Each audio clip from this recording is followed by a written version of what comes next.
professor Marcel Cheida, jornalista, professor da Pontifícia Universidade Católica de Campinas. Eu não vou falar que ele me deu aula, senão vocês vão começar a fazer contas aqui. Eu não gosto muito de contas. Mas o professor Marcel Cheida, todos os alunos de jornalismo passaram pela disciplina do professor, que dava aula sobre ética, ainda dá aula sobre ética. E é um prazer muito grande tê-lo aqui na Bandeirantes. Professor Marcel Cheida, muito bom dia. Bom dia, Edson. É um prazer estar aqui, uma satisfação estar aqui num dos centros de comunicação de Campinas, que é o Grupo Bandeirantes. Quando eu fui recepcioná-lo ali, você falou assim, olhou para mim e falou assim, pô, você já tem neto? Eu já tenho neto. Pô, você tá velho, hein? Eu tô velho. Mas e você, Marcel, há quanto tempo dando aula no jornalismo? Então, olha só, Edson. Agora em março eu completo 40 anos de PUC. Eu ingressei na PUC em 1985 por um concurso, que aliás, né, na minha banca estava o lendário Mário Herbolato, que foi meu professor também, né? E o Mário Herbolato foi um jornalista assim, referencial, não só na área da pesquisa, né, do estudo do jornalismo, tem várias obras que são fundamentais, né? Como também foi o jornalista que fundou o curso de jornalismo da PUC, né? Ele com o professor Zé Marques de Mello, na época, né, que deu toda a consultoria, e o professor Herbolato, que foi o grande responsável por tudo isso aí. Bom, além do idioma português, é claro, a disciplina ética, ela falar da importância dessas disciplinas, que é chovendo molhado, né, professor? Então, Edson, como disciplina, a ética vai estudar o comportamento moral dos jornalistas, né? É o campo que se estuda quais as obrigações morais do profissional, né? Agora, a ética permeia todas as disciplinas, né? Se você for estudar qualquer área, né, do jornalismo, mesmo as áreas hoje mais, vamos dizer assim, mais contemporâneas, como o jornalismo de dados, a ética está presente e é necessária, né? Isso é parte da condição humana, né? Mas o estudante de jornalismo, ele tem a sua disciplina durante um ano só. Não deve, ou não? Não, mudou. Hoje mudou, né? Mudou. Hoje mudou, tem a disciplina de ética, mas ela está permeada também nas outras disciplinas, né? Mas ainda é uma disciplina, pode-se dizer assim, presente em todos os cursos de jornalismo. Mas sim, toda formação profissional tem a formação ética, né? Não é só o jornalismo. Se você, por exemplo, vamos pegar as profissões assim mais proeminentes, como medicina, né? A ética médica é um elemento central no estudo da medicina, né? Mesmo porque depois o médico tem que cumprir um juramento ético, né? Os advogados também, engenheiros, né? Nós temos todo o pessoal da RP, a Márcia que está aí dizendo, fez RP, também tem a ética. Eu não me lembro quem que dava ética na sua época, mas também eu lembro que tinha. Então, a ética está presente em todas as profissões, a formação de todas as profissões, né, universitárias. Agora, o aluno, a pergunta pode ser um pouco estranha, mas assim, o aluno, embora ele tenha todas as disciplinas, embora ele tenha às vezes a possibilidade de fazer um estágio, para ele ser um jornalista nato, um jornalista pronto, vai um tempo, não é, Marcelo? Vai. Os grandes jornalistas, aqui no Brasil, um que eu tenho como referência é o Clóvis Rossi, da Folha de São Paulo, que sempre foi um repórter assim, referencial, né? E uma vez convidaram ele para ser editor na Folha, ele se recusou, falou assim, não, o meu compromisso é ser repórter. Quer dizer, mesmo depois, né, dos seus 60 anos, ele manteve e hoje ele tem mais de 70, né? Ele manteve o compromisso com a reportagem, que é o fundamento do jornalismo, que infelizmente nesses últimos tempos também está se perdendo, né, Edson? Eu acho que você deve perceber bem isso, né? A reportagem ela está se perdendo, se diluindo, Hoje há um predomínio, né, da opinião, né, porque a crise que abate, né, as empresas de comunicação principalmente, né, e que provoca essa mudança na sociedade em relação à comunicação social, faz com que a reportagem se perca um pouco, né? E ela é essencial. Se você pensar eticamente no jornalismo, a reportagem é essencial, né? Ela é a base do exercício do jornalismo. Sem ela não se faz jornalismo, né? E aí que está uma discussão séria, que não é só no jornalismo brasileiro, mas também fora do Brasil, em que a reportagem é o grande centro, vamos dizer assim, é o pomo de Adão, né? É o centro do investimento do jornalismo. E reportagem, o investimento é alto, né? Você acha que para ser jornalista, o cara tem que ter dom? Então, Edson, isso é uma discussão que hoje eu pouco vejo essa discussão, mas é uma pergunta ainda muito oportuna. À medida em que vai ocorrendo grandes mudanças culturais e comportamentais na sociedade, vai se mudando a percepção do indivíduo em relação ao mundo do trabalho, né? Por exemplo, hoje, se você pegar as gerações nativas digitais, elas não entendem o jornalismo como nós entendemos, que a nossa geração entende. A ideia de jornalismo deles é focado nas redes sociais, né? E o conteúdo jornalístico está muito impregnado pelo entretenimento.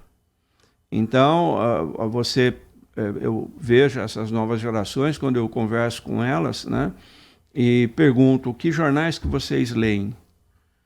É muito raro alguém responder que lê um jornal. Livro, então... Esquece. Percebe? É claro que tem aqueles que leem e-book, né? Os livros digitais. Mas o que está acontecendo... Mas isso não é um problema do jornalismo. Isso é um problema da sociedade brasileira. O brasileiro está cada vez lendo menos. Recentemente saiu uma pesquisa aí, ano passado, que dá mais de 50% dos brasileiros entrevistados nunca leram um livro. Então, isso é grave para a formação cultural, para a formação intelectual da sociedade, principalmente das novas gerações, né? E por quê? Porque nos últimos tempos, com o advento da internet, as grandes mudanças políticas que houve no país, eu estava conversando com o Walter Sena agora, né? Ele dizendo da dificuldade das grandes empresas de jornalismo entrar no mundo da internet, né? Mas o que acontece nos últimos tempos é que se criou todo um conceito de rejeição. O pessoal usa a palavra de forma geral, que é o sistema. Quem que é o sistema? O sistema é a escola, é a política, de certo modo é a igreja tradicional e os meios de comunicação tradicionais. Então, essa cultura que está vamos dizer assim, se popularizando, principalmente nas novas gerações, de rejeitar as instituições tradicionais de formação de conhecimento. Então, por quê? Porque há um estímulo hoje à individualização. Então, o sujeito, diante de uma tela de computador, sozinho, ele crê que ele consegue conquistar o mundo, né? Ele consegue conhecer tudo, aprender. E as big techs, as grandes empresas de digitais, né, de tecnologia digital, como o Google, oferece até mesmo a Universidade Google, oferece cursos para milhões de pessoas. Então, você vê aí um deslocamento muito grande do interesse das novas gerações para outros objetos, outros alvos que estão sendo oferecidos pelo mundo da internet. Só que isso aí traz, ainda nós não temos na sociedade quais caminhos que serão construídos com isso. Nós não sabemos, né? Porque o uso intensivo da tela, hoje as pesquisas já mostram, né, que traz uma série de problemas de saúde mental, né? Então o sujeito está estimulado pela individualidade, pela cultura da individualidade. Ele fica na tela, fica ali no TikTok, fica navegando E isso aí reduz a capacidade de sociabilidade dele. Quer dizer, ele tem dificuldade de convivência social no mundo físico, né?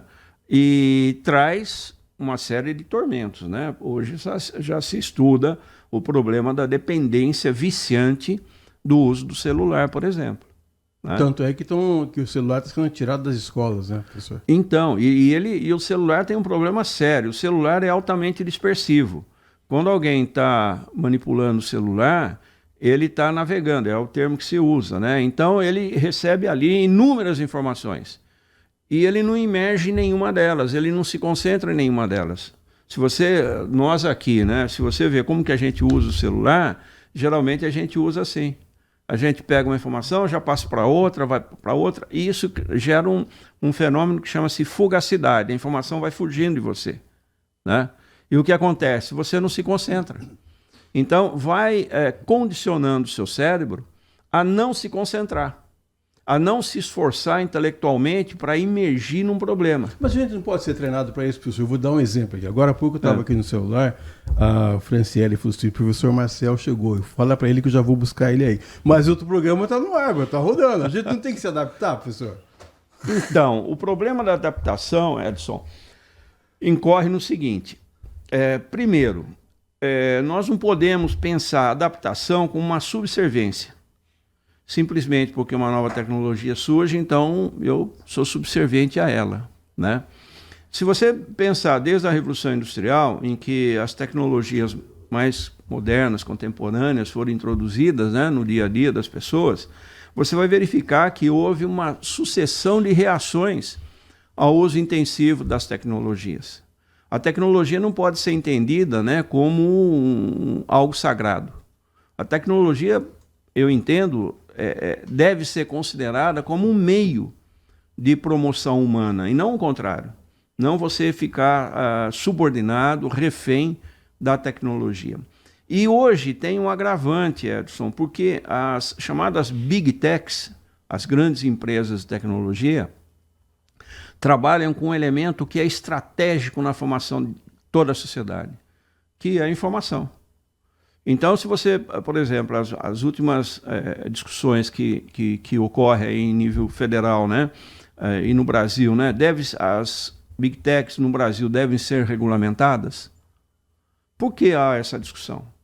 Porque elas são, de certo modo, elas atuam num território muito livre que é a internet.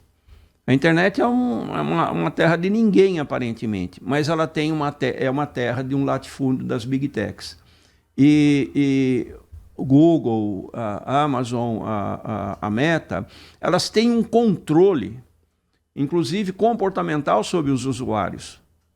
Não é quando você recebe mensagem no celular, você não está recebendo mensagens espontâneas. Todo o aparato de algoritmo que é programado é para fazer você se condicionar ao uso do celular, para você ficar dependente dele, para você ficar viciado nele. Por quê? Porque ele é um produto de consumo, ele é um produto de riqueza. Então, o que eu acho que é importante, é o que hoje se discute muito também no meio acadêmico, é você ter uma educação para entender o que é esse mundo digital, como funciona. E tem um agravante, porque as Big Techs hoje querem concorrer com o Estado e o Estado de Direito. À medida em que a internet é um campo assim livre, né, extremamente livre, elas entendem que o Estado é a representação do quê? Do controle, da censura. Então eles criam um discurso da liberdade de expressão, que é um discurso falso, né, ilusório, para se distanciar do Estado e dizer, olha, Estado, você não intervém aqui. Só que o poder deles é tão grande, veja, por exemplo, a Meta no Brasil atinge cerca de 140 milhões de brasileiros.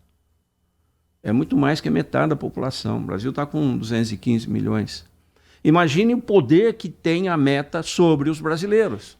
Então, à medida em que ela reclama maior independência e maior distanciamento da presença do Estado, ela tem um poder de controle ali extraordinário sobre corações e mentes das pessoas.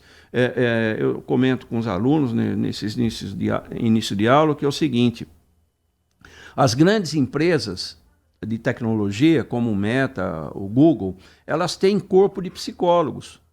Ela não tem só engenheiro que está fazendo algoritmo. Eles estudam como é o comportamento humano. Então tem depoimentos, inclusive tem um livro muito interessante que chama-se O Cérebro no Mundo Digital. Ah, não, me desculpe, é outro. É o Engenheiros do Caos. Aliás, eu recomendo essa leitura, do italiano, de um pesquisador italiano, em que ele pesquisou, inclusive, trechos de falas e discursos e documentos, por exemplo, de um dos criadores do Facebook, em que ele deixa bem claro que no projeto do Facebook o objetivo era controlar as pessoas, sim. Era submeter as pessoas a um controle comportamental, para você criar um tipo de monopólio do processo comunicativo. Porque o grande problema das Big Techs é que elas pertencem ao mundo do consumo. Elas são meios para para prosperar o consumo. E elas, então, adquirirem, né, por meio do consumo dos serviços dela, a riqueza, claro. Né? Agora, como que nós, da velha guarda, professor, podemos nos encaixar nisso? Vou dar um exemplo para você. A Carol, minha neta, vai fazer 11 anos. Aí, outro dia, eu vi uma camisa lá, eu estava interessado em comprar uma camisa numa dessas lojas aí todo mundo sabe, não precisa falar o nome, todo mundo sabe qual que é. E aí ela falou assim: vovô, o que você está fazendo? Eu falei: eu vou comprar uma camisa. Ela falou: então faz o seguinte, vovô, pega, coloca na sacola, mas não compra ainda. Dá uma olhada na opinião dos outros clientes. Se for um vendedor bom, aí então você tira da sacola e compra. Pô, a menina tem 10 anos, Marçal. E agora eu quero completar. Os meninos que têm vindo fazer estágio aqui na Band, pô, esses caras e essas meninas fazem 3, 4, 5, 10 coisas ao mesmo tempo. Eu faço uma e olha lá, mais ou menos. Mas eles não. Eles têm uma... eu não sei se com a mesma qualidade, porque a atenção é muito dividida, como você falou, mas eles fazem. O que é cobrado deles, eles entregam. Eu não consigo, Marcelo, eu não consigo. Eu faço uma coisa, eu estou conversando com você aqui, estou olhando se tem algum outro entrevistado chegando aqui, mas é o máximo que eu faço. Não fico respondendo, não fico fazendo nada. A gente não tem que se adaptar? Então, mas o que é essa adaptação? O que eu entendo é o seguinte: o cérebro do jovem é muito diferente do nosso cérebro. Ai, meu Deus, né? De novo isso. Então, é claro, e eles vão chegar no que nós somos hoje. Né? Eu estou com um problema de DNA, Marcelo. DNA, data do nascimento DNA. antiga. Mas o cérebro jovem tem muito mais essa agilidade. Né? Agora, o grande problema, Edson, é que algo que a gente sabe e que está presente, né? Quantidade não é qualidade. Né? Uhum. A quantidade não é qualidade. Quer dizer, ele pode fazer várias coisas ao mesmo tempo, mas não tem qualidade. E hoje tem um fenômeno que é o seguinte: eles contam muito com o uso da tecnologia. Então, por exemplo, eu posso fazer várias coisas ao mesmo tempo usando inteligência artificial. Quer dizer, o que eu fiz é uma manobra de ferramenta. Eu não investi o meu intelecto, de certo modo, né, na produção de algo que tenha maior densidade, maior intensidade. Eu jogo, e é uma característica da internet. Você recebe, por exemplo, se você rodar, fazer o looping aí, que fazem geralmente no TikTok, Reels, você tem um monte de informação ali. Mas nenhuma você imerge, nenhuma você interpreta a fundo. Elas vão fugindo. Então, o que acontece com isso aí? Isso aí tende a gerar um problema emocional muito grande, que é a chamada ansiedade. As pessoas hoje, uma característica das novas gerações é a ansiedade. Por quê? Isso que você disse aí, eu consigo fazer uma coisa me concentrando nela. Por quê? Você ainda não foi tomado pela ansiedade. Mas à medida que você tem várias coisas para fazer ao mesmo tempo, bate a ansiedade. E aí você não faz nenhuma delas direito. Você faz superficialmente. E isso é uma característica do comportamento. Já em 1984, tem um arquiteto, um engenheiro norte-americano chamado Samuel Wurman. Ele foi um dos criadores do TED, aquele evento de discussão, né? Ele foi um dos criadores. Ele escreveu um livro, publicou, chama Ansiedade da Informação. Então, já nessa época aí, eles já tinham todos os elementos indicativos, porque quando você está diante de uma oferta enorme de informação, o que acontece? Você não sabe por qual começar. E você cai na ilusão de que você começa por uma, mas você já está sendo estimulado para ir para outra.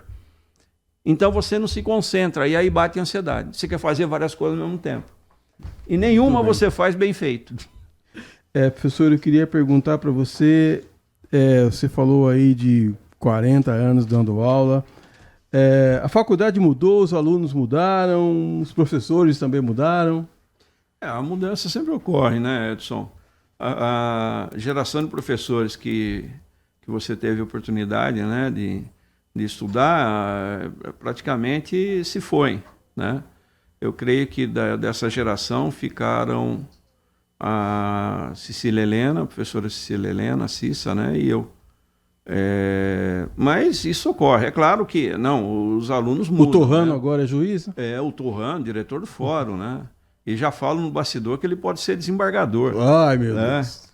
O Torrano é um dos orgulhos da terra. Abraço, Torrano. Mas a mudança ocorre, o mundo muda, né? Eu costumo brincar aí que é o seguinte, quem é professor sabe que cada ano ele fica mais velho e o aluno sempre tem a mesma idade. Então, esse que é o grande conflito, o paradoxo. Mas eu queria só acrescentar uma coisa aqui, Edson, que é o seguinte. É claro que a tecnologia digital é uma ferramenta útil. E, por exemplo, você aí no campo da produção, ela é extremamente útil. É uma ferramenta importante. A diferença é que, nesse momento, você está subordinando a tecnologia à sua vontade, ao seu interesse, ao seu plano, ao seu projeto. Outra coisa é você ficar dependente dela, né? Então, a adaptação é isso. Quer dizer, como que eu controlo a tecnologia para ela ser útil para mim? Professor, eu queria agradecer demais a sua participação aqui conosco, o senhor ter vindo aqui, emprestado um pouco do seu conhecimento e dizer que um dos grandes privilégios da minha vida de aluno foi ter tido aula com você, porque eu não tive notas altas, não. Agora vou contar tudo aqui. Não tive notas altas, não, mas os conhecimentos adquiridos foram muito importantes. E eu quero dizer para você que todos nós que passamos pela PUC ficamos felizes com o conhecimento que você compartilhou conosco e que você tem aí mais 40, mais 50 anos dando aula para esse pessoal aí. Eu não sei se isso é bom ou ruim, né? Exatamente, mas é uma satisfação, Edson. Eu creio que toda a carreira, né, de vocês aí se deve muito mais ao mérito de vocês do que, na verdade, a nossa presença aí, a nossa contribuição. É o mérito de vocês que souberam se apropriar do conhecimento, investir no jornalismo, que é uma profissão maravilhosa, e chegar onde chegaram, né? E estou recebendo um livro de presente aqui do professor Marcel Cheida, um livro aqui, olha só, A Imprensa em Campinas, Retratos da História. Tem um pessoal dando aqui, olha, o prefácio do Zaiman de Brito Franco. Você conhece ele, né? Muito, muito. E também o pós-fácio José Marques de Mello, que você já citou aqui. E um pessoal todo que a gente conhece aqui. Professor, muito obrigado, viu, pelo seu carinho, por sua amizade, pelos conhecimentos que você compartilhou com a gente. Obrigado, eu que agradeço, Edson. E dou aqui um abraço a todos os ouvintes da Bandeirantes.